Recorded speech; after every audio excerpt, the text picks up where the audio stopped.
राधे राधे। दत्तात्रेय जी कहते हैं कि हे राजन, एक प्राचीन इतिहास कहता हूँ। भृगुवंश में ऋषिका नाम की एक ब्राह्मणी थी जो बाल्यकाल में ही विधवा हो गई थी। वह रेवा नदी के किनारे विंध्याचल पर्वत के नीचे तपस्या करने लगी। वह जितेंद्रिय, सत्यवक्ता, सुशील, दानशीलता तथा तप करके देह को सुखाने वाली थी। वह अग्नि में आहुति देकर उच्छ्वृति द्वारा छठे काल में भोजन करती थी। वह वल्कल धारण करती थी और संतोष से अपना जीवन व्यतीत करती थी।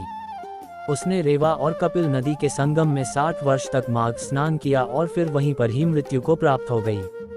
माघ स्नान के फल से वह दिव्य 4000 वर्ष तक विष्णु लोक में वास करके सुंद और उपसुंद दैत्यों का नाश करने के लिए ब्रह्मा द्वारा तिलोत्तमा नाम की अप्सरा के रूप में ब्रह्मलोक में उत्पन्न हुई। वह अत्यंत रूपवती, गान विद्या में अति प्रवीण तथा मुकुट कुंडल से शोभायमान थी। उसका रूप, यौवन और सौंदर्य देखकर ब्रह्मा भी चकित हो गए।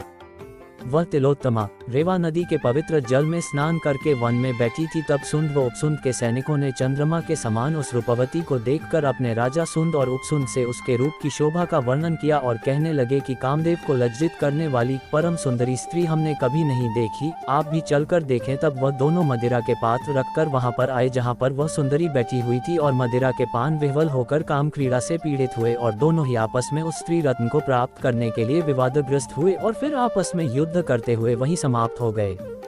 उन दोनों का मरा हुआ देखकर उनके सैनिकों ने बड़ा कोलाहल मचाया और तब तिलोत्तमा कालरात्रि के समान उनको पर्वत से गिराती हुई 10 दिशाओं को प्रकाशमान करती हुई आकाश में चली गई और देव कार्य सिद्ध करके ब्रह्मा के सामने आई। तो ब्रह्मा जी ने प्रसन्नता से कहा कि हे चंद्रवती, मैंने तुमको सूर्य के रथ पर स्थान दिया।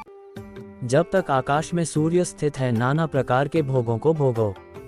सो हे राजन, वह ब्राह्मणी अब भी सूर्य के रथ पर माघ मास स्नान के उत्तम भोगों को भोग रही है। इसलिए श्रद्धावान पुरुषों को उत्तम गति पाने के लिए यत्न के साथ माघ मास में विधिपूर्वक स्नान करना चाहिए। नारायण भगवान की जय।